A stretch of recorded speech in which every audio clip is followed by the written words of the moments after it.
এখন আমি আপনাদের দেখাবো আমাদের গরুকে দানাদার খাবার কতটুকু দেই, কীরকম পরিমাণে দেই এবং কিভাবে দিই, এটাই এখন আপনাদের দেখাবো।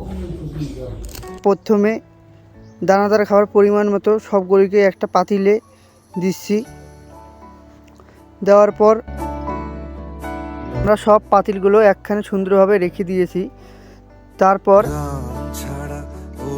আমরা মোটরের পানি দিয়ে সব গরুকে পরিমাণ মতো একটি একটি করে গামলায় পানি দিচ্ছি। পানি দেওয়া প্রায় শেষ। সব পাতিলগুলোই আমি এখন সুন্দর করে একটি একটি করে মাখতেছি।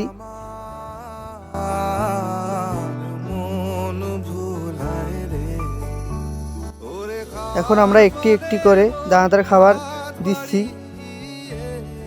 দানাদার খাবার দিতে অনেক টাইম লাগে, তাই আমরা ভিডিওটা একটু ফাস্ট করে দিয়েছি যাতে আপনাদের দেখতে অসুবিধা না হয়, বোরিং না লাগে ভিডিওটাতে আপনাদের।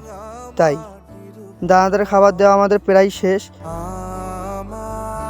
দেখেন আমাদের গরুগুলো কত সুন্দরভাবে খাচ্ছে এবং কেউ একটুও ছাড়বে না। ইনশাআল্লাহ আমাদের গরুগুলো অনেক ভালোভাবেই খাচ্ছে।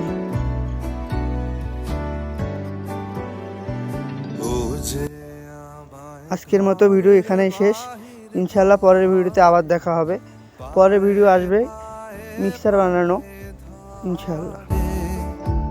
মরি হায় হায় রে ও যে কেড়ে